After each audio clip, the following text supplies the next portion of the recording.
তামাকের ছোবলে দিনকে দিন বিপন্ন হয়ে পড়ছে জনস্বাস্থ্য। আইন থাকলেও নেই কার্যকর প্রয়োগ। আজ ৩১ মে পালিত হচ্ছে বিশ্ব তামাকমুক্ত দিবস। এবছরের প্রতিপাদ্য তামাক কোম্পানির কূটকৌশল উন্মোচন করি, তামাক ও নিকোটিন মুক্ত বাংলাদেশ গড়ি। বাংলাদেশে এখনও ৩৫% প্রাপ্তবয়স্ক মানুষ তামাক ব্যবহার করেন। এর মধ্যে অনেকেই ধোঁয়াবিহীন তামাকজাত পণ্যের দিকে ঝুঁকছেন।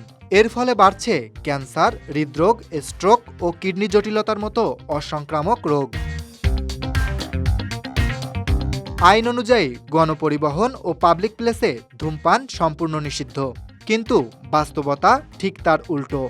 ঢাকা আহ্ছানিয়া মিশনের জরিপ বলছে ৯১% গণপরিবহনে প্রকাশ্যে ধূমপান হয়, আর ৪% বাসে কোনো প্রকার সতর্কবার্তা পর্যন্ত দেখা যায়নি। সময়ের সঙ্গে সঙ্গে পাল্লা দিয়ে বেড়েছে নারী ধূমপায়ী। শহরের রেস্টুরেন্টে গড়ে উঠেছে স্মোকিং জোন। নাটক, সিনেমা কিংবা সামাজিক যোগাযোগ মাধ্যম সবখানেই ধূমপানের প্রচার প্রসার চলছে অবাধে।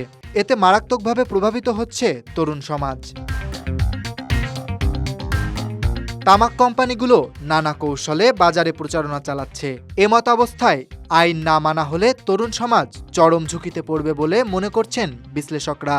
বাংলাদেশে প্রতি বছর ১,৬১,০০০ মানুষ তামাকজনিত কারণে মারা যাচ্ছেন। প্রতিদিন প্রাণ হারাচ্ছেন প্রায় ৪৪২ জন। এছাড়া প্রতি বছর ৩,৮২,০০০ মানুষ পঙ্গু হচ্ছেন শুধুমাত্র তামাক সেবনের কারণে। তামাক ব্যবহারের কারণে দেশের স্বাস্থ্য ব্যয়, কর্মক্ষমতা হ্রাস ও মৃত্যুর অর্থনৈতিক ক্ষতি বছরে দাঁড়ায় প্রায় ৩০,৫৭০ কোটি টাকা। এদিকে তামাক চাষের কারণে ৩১% বন উজাড় হচ্ছে, যা পরিবেশের জন্য এক ভয়াবহ হুমকি। বিশেষজ্ঞদের মতে ২০২৫-২৬ অর্থবছরে কর ব্যবস্থার সংস্কার হলে সিগারেট ব্যবহার ১৫.১% থেকে কমে ১৩.০% নামবে। এতে প্রায় ২৪ লাখ মানুষ ধূমপান ছাড়বেন। নতুন করে ধূমপান শুরু করতে বিরত থাকবেন আরও ১৭ লাখ তরুণ। এর ফলে ৮৬ লাখ মানুষের অকাল মৃত্যু ঠেকানো সম্ভব হবে। সরকারের রাজস্বও বাড়বে ৬৮,০০০ কোটি টাকা পর্যন্ত। বিশেষজ্ঞরা বলছেন, তামাক নিয়ন্ত্রণ আইনের সংশোধনী দ্রুত চূড়ান্ত করে কঠোর প্রয়োগ নিশ্চিত করতে হবে।